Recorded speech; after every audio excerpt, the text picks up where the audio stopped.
Hare Krishna, Namaste, chapter 18, which is entitled as Sannyasa Yoga.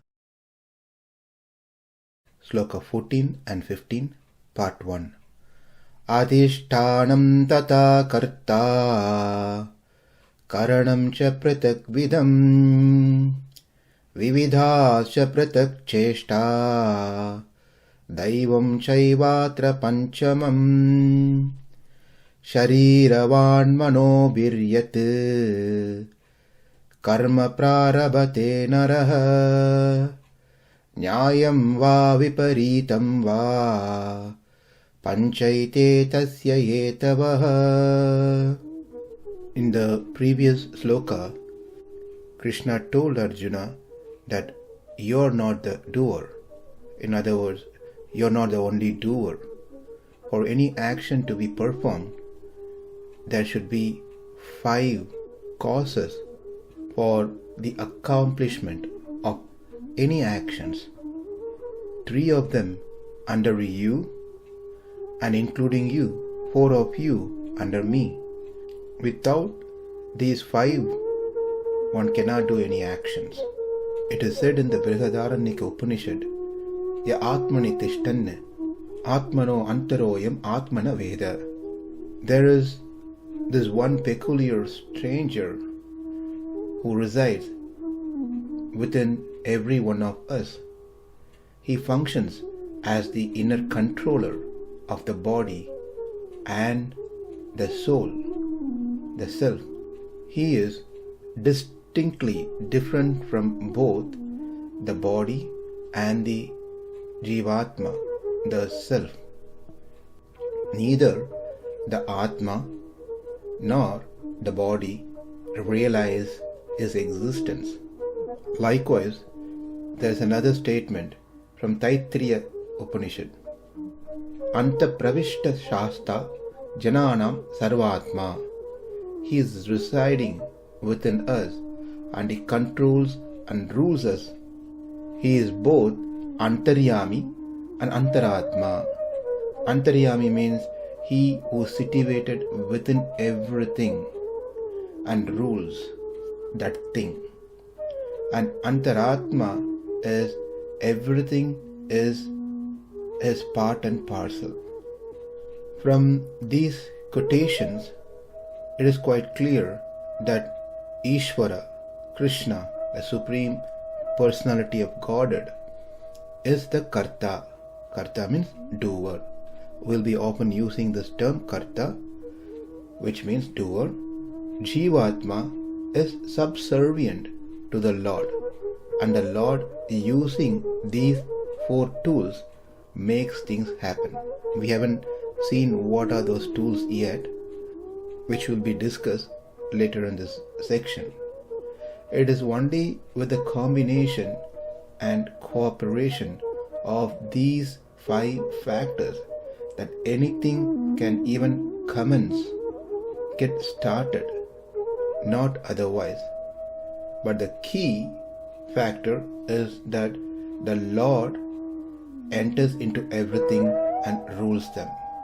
If He is the one who is ruling, then He should be the kartā, the doer. Like, I use my mouth to speak. I use my hands to hold the mic.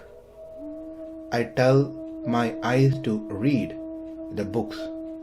So, my body functions based on the instructions it gets from me.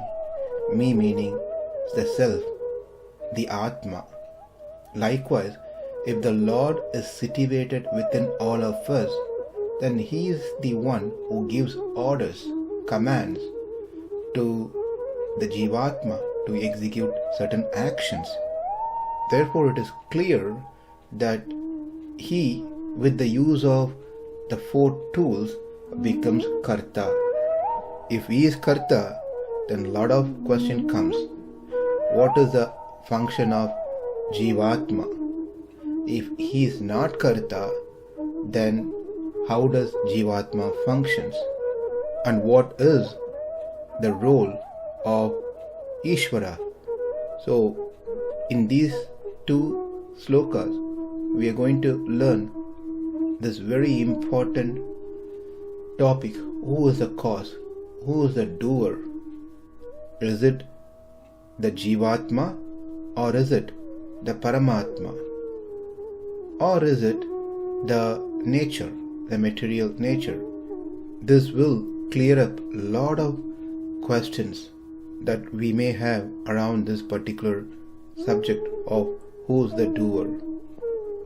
What is my role? What is God's role? What is the interaction between these 5 factors that we are going to study? If these 5 are needed for us to perform all the actions, does it apply to Krishna himself? Does he also need these 5 factors to get his work done? Answer is no. These 5 causes apply only for those actions Krishna gets done through the individual self. That is, for us to perform an action, the Lord uses these 5. Whereas for him to perform certain action, if he wants to perform certain things, he meaning Krishna, then he doesn't require the support of these 4 factors. He doesn't depend on anything like how we depend on these 5 things. Now it's time for us to know what are these 5 causes. Let's understand the meaning of the sloka and then get into the details. Adhiṣṭhānaṁ, the place where the self, that is Atma, resides. That is nothing but the body. Tathā, similarly, kartā, the worker, the self which is the agent, the doer. Pṛthag-vidham, of different kinds. Karaṇaṁ, instruments, that is the organs of actions and mind included. Vividhāś, having many parts. Pṛthak, different. ceṣṭā, movements of the prana. Atra, of these pañcamam, importantly the 5th, daivaṁ, the supreme self. Eva, certainly. Śarīra, with the body. Vāk, with speech. Manobhir, with the mind. Nyāyyaṁ, adhering to the shastra, the scriptures. Viparītaṁ, not abiding to the shastra, the scriptures. Yat karma, whatever action. Naraḥ, a human being. Prārabhate, begins, initiates. Tasya, for all such action. Hetavaḥ, the 5 that mentioned earlier. Hetavaḥ, or the causal factors. Translation: the place of action, the body, the performer, the various senses, the many different kinds of endeavor, and ultimately the Supersoul. These are the 5 factors of action. Whatever right or wrong action a man performs by body, mind, or speech is caused by these 5 factors. What has been said here is that for all actions, whether sanctioned or prohibited in the scriptures, when a man starts to perform them through his body, words, or mind, the following 5 are the causes. It is said man here, but it applies to anyone who has the body. So the 5 factors or 5 causes are the body, the individual self, the indriyas, senses of different kinds, the various movements of the vital air, pranavayu, with its subparts, and importantly the 5th, namely the Supreme Self, that is the Supreme Lord as Paramatma. As the sloka clearly states that whether it's nyāyyaṁ viparītaṁ va, whether one performs action according to the scripture or is completely going against the scripture. In other words, if one performs good action or bad action, these 5 are must. Also we can state that whether the action is laukika, worldly action, or vaidika, religious, spiritual action, that is viparītaṁ or nyāyyaṁ, everything is done either through mind, word, or action.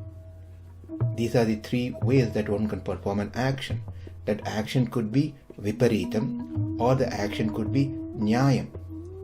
But it requires these 5 elements. Today we'll learn about the first one, adhiṣṭhānaṁ, that is the body. The body is composed of 5 gross elements: earth, water, fire, air, and ether. And this body, which is made of these 5 elements, is used by the individual self in performing any kinds of action through its power and knowledge. This term adhiṣṭhānaṁ is been referred to body in other places as well. For example, in Chandogya Upanishad it is said, śarīrasya ātmano adhiṣṭhānaṁ. For the Atma, who is by nature free of body, takes the body to enjoy the material world based on his karma.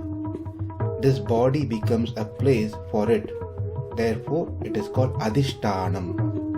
The Atma that's situated within the body makes the body work in such a way he wants it. This body will not function unless and until the soul is present within the body. The body by itself becomes useless. It's the dead body. Hence the body is the cause of any actions that to be performed. Without body, not having body, one cannot perform any actions. In the Mahabharata also it is said, adhiṣṭhānaṁ kshetra āhuhu. It is the shariram that is known as adhiṣṭhānaṁ. So the first cause or the causer is one's own body. That is referred here as adhiṣṭhānaṁ. Tathā kartā. The next cause is the self, the Atma.